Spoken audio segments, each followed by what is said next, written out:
नमस्कार। बहुत बहुत स्वागत है आपका आपके अपने ही YouTube channel from the age of Rajesh Kohli में। भारत प्राचीन समय से ही अपने इतिहास एवं संस्कृति के कारण गौरवशाली रहा है। भारत को विश्व गुरु व सोने की चिड़िया के उपनाम से भी पुकारा जाता रहा है।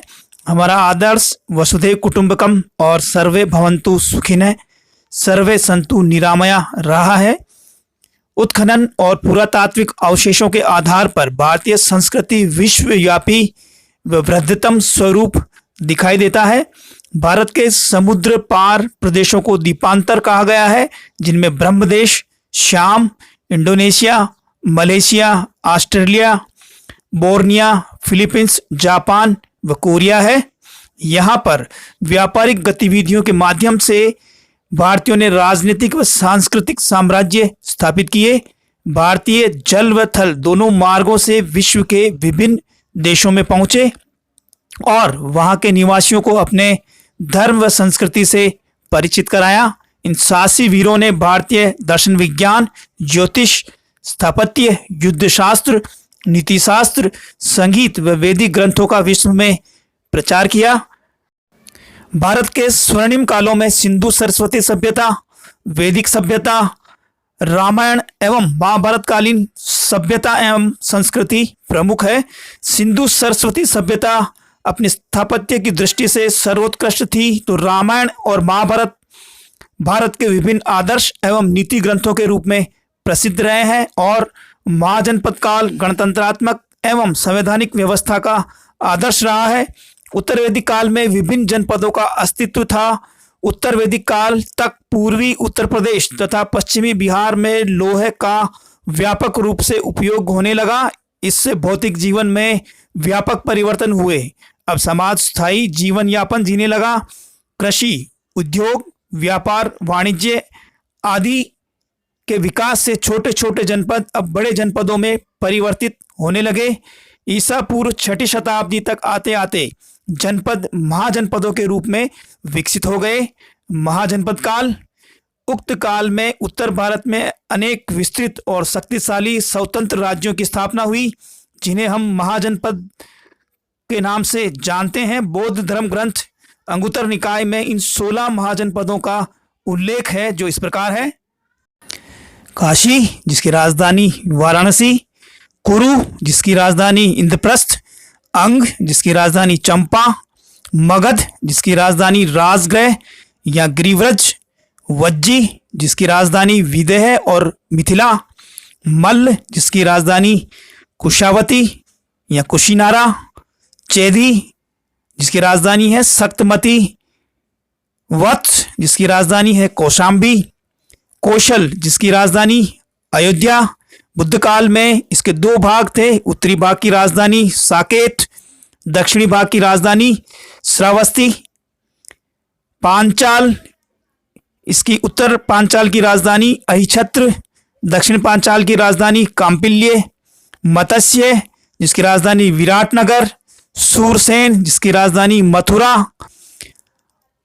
अस्मक, जिसकी राजधानी पोतन या पाटेली, अवंती, जिसकी राजधानी उत्तरी अवंती की राजधानी उज्जैनी, दक्षिणी अवंती की राजधानी महिष्मती, गांधार, जिसकी राजधानी तक्षशिला, कंबोज, जिसकी राजधानी राजपुर। 16 महाजनपदों में 2 प्रकार के राज्य थे, राजतंत्र और गणतंत्र।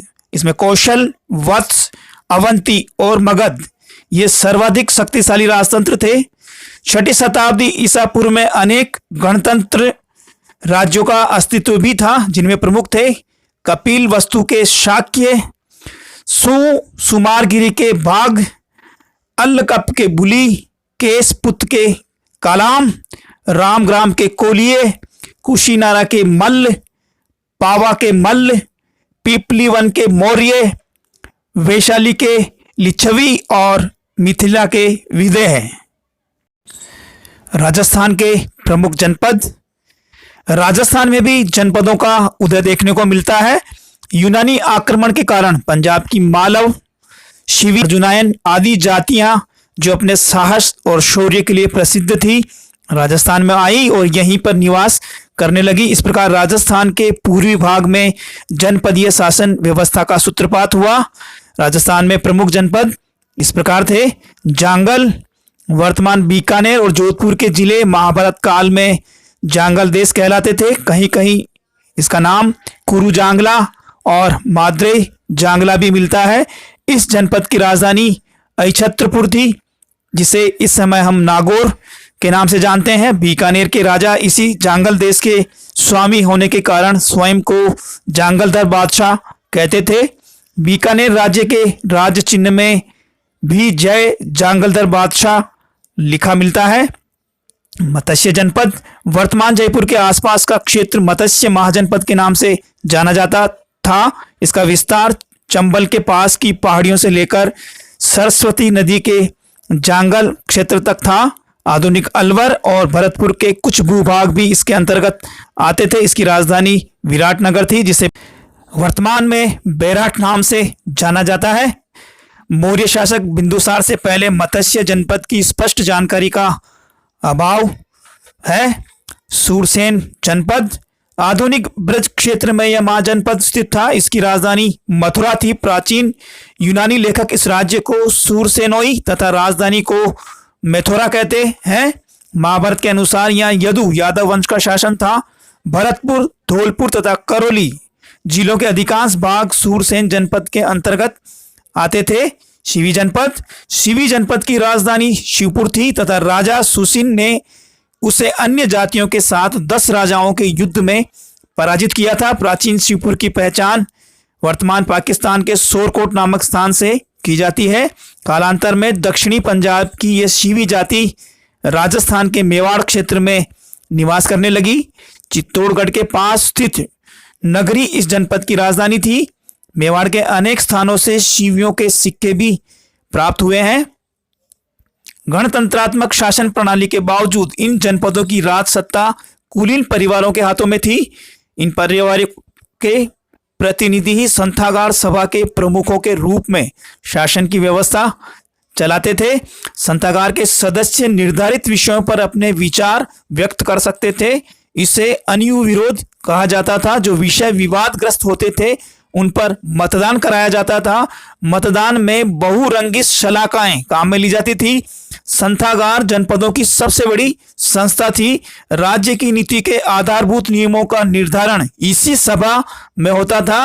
विशाल गणराज्यों में केंद्रीय संथागार के अलावा प्रांतीय संथागार भी होते थे। कालांतर में गुटबाजी एवं आपसी फूट के कारण इन गणराज्यों का पतन हुआ।